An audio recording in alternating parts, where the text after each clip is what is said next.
First you gotta open it. Then you gotta drink it, then you're gonna answer questions. Dude, why aren't you drinking while you film this? Got both hands on the camera, buddy. Okay. You want me to feed it to quality. you? Yeah. You want me to feed? Just inject it into my veins. We're gonna get you a beer hat for the next one. What's cracking, guys? Omar Esop here for the first edition in 2015 of the Long and Loose Q&A. Grab a brew, sit down, enjoy the open weather. Nigel, how many bees am I gonna have to fight this time, you think? Probably 0. Yeah, this backyard actually looks a lot more safe, which is kind of disappointing. It's bee free. When will you add me on MySpace? What the fuck is this, 2006? Come on, man. Oh, fuck! Kill it! Kill it!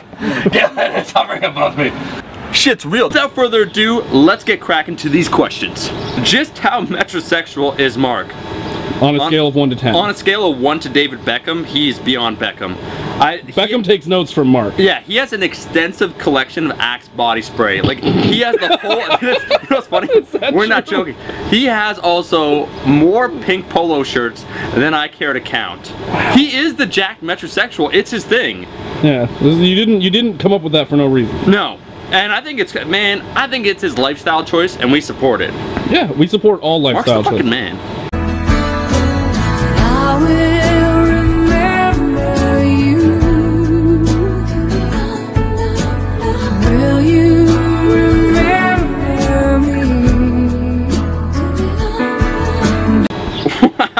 The first question, this guy says, why the fuck are your calves so goddamn small? First of all, don't use the Lord's name in vain. That's your first problem.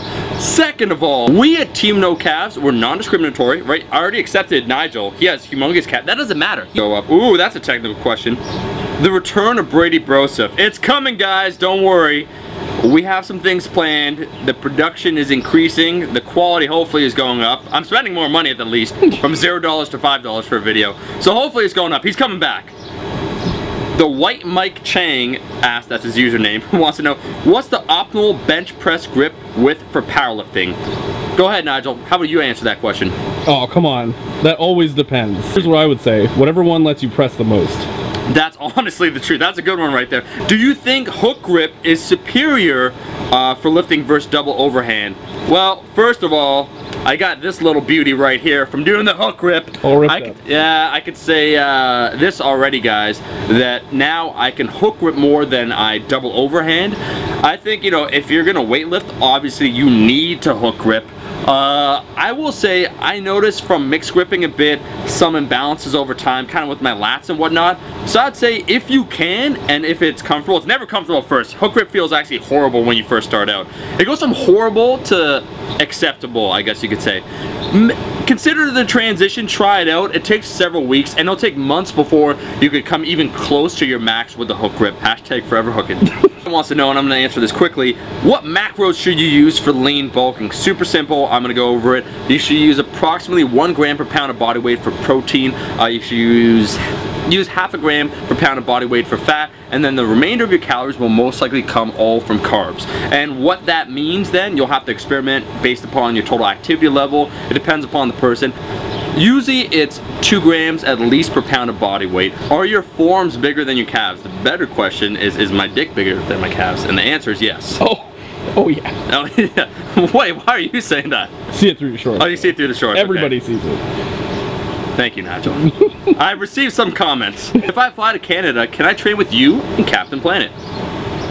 Absolutely, man. If we got the time, we can hook it up. For sure. Like, how many people have joined Fortis Fitness that are subscribers? Hundreds. Like hundreds. I've probably trained, like every week I'm training with someone. I mean, I'm a subscriber. Are you? I subscribe to you. You subscribe to me, Nigel. What's your favorite movement to train? I'm asking you. Me? Mm-hmm. Oh, squat. 100%. Really? Absolutely. I think for the classic movements, I probably would go with the deadlift. Yeah? Yeah, I actually used to hate the bench press until I became alright at it. At first, it was just, I'm like, ah, this feels horrible. I don't like the bench. You don't like the bench? Nope. If it wasn't a competition movement, I probably wouldn't do it. You know what's funny? I think even though Jeremy has over a 500-pound bench press, I know he vastly prefers the overhead press. Yeah, I'm with him. Yeah. I'm with him on that. Yeah, for sure. I never get sore anymore. I like that. That's just a statement. He just wanted us to know. That's cool. Great, man. Sean Watts wants to know, comedian or police officer, which would you rather be and why? Well, I'm not funny, so I wouldn't be a comedian. But if I could get paid to be a comedian and still be unfunny, that'd be amazing. Police officer, I don't know. Can I be a sexy police officer?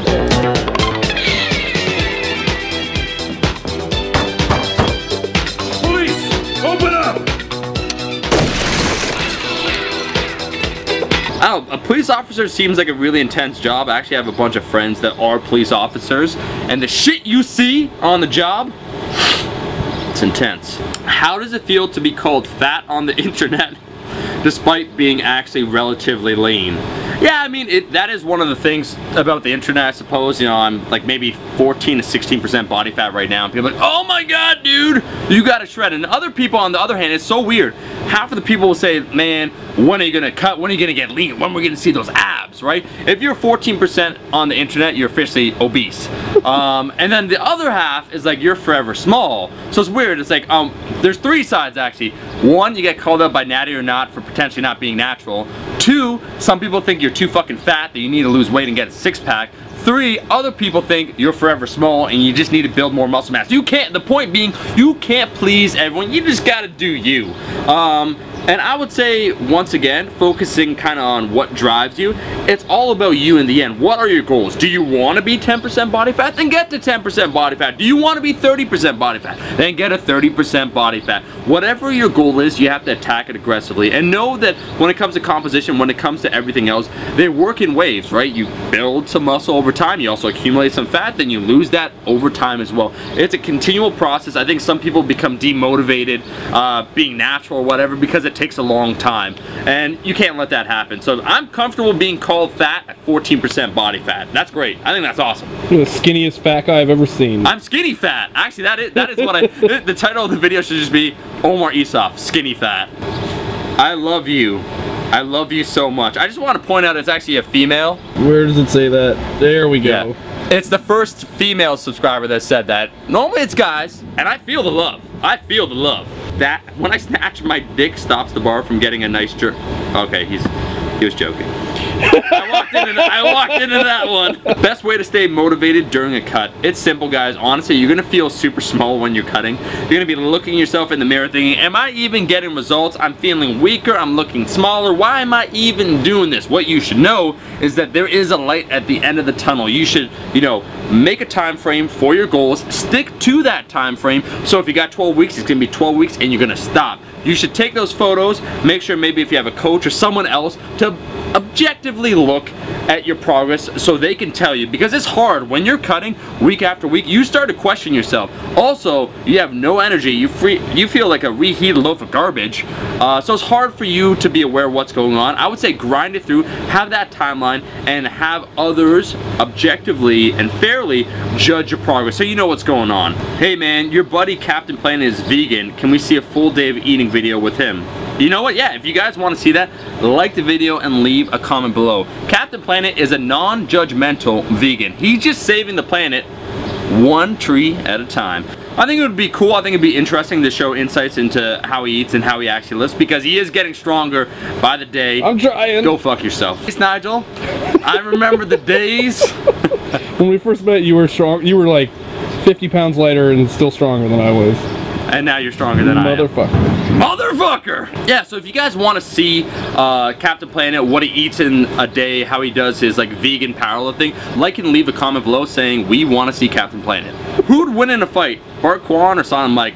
Yo, Silent Mike, you're my boy. Times we had in California were great, but Bart Quan will fuck you up. Oh, hell yeah. Because he's a Marine. Even if he was. Mike also has never been in a fight. I've been in fights, but Mike, when we're in LA, we're staying in a, you know, it's a pretty rough neighborhood. And I can just tell he's never been in a fight. So I don't think, he could probably dance away. Like maybe he could like stun Bart with some dancing and then run away, and Bart's like, what is that? But Bart's a beast, okay? He's a Marine. Where the hose at? Someone wants to know. Well, nope, not over there. Oh no. Nope. Oh, there. It'd be funny if we actually... Get it. get a hoe to clean up that garden. What drives me, Omar? I think that lifting is a very personal journey. It's about you, okay? It's also very narcissistic. At the end of the day, it's about trying to improve yourself, whether it be lifting more weight, better technique. It's really about trying to improve yourself. I love just lifting in general, right? I love picking up heavy ass shit. I love throwing weight over my head now. It's a continual process of self-improvement, and it's something that I believe if you do it correctly, it transfers over to other aspects in your life. So what drives me? I just want to be better. I like that feeling of vitality, energy, self-betterment that you get from lifting. Well guys, that's the video. If you liked the video, make sure to like the damn video, and I'll be seeing all you guys, my rascals, in that next one. Peace!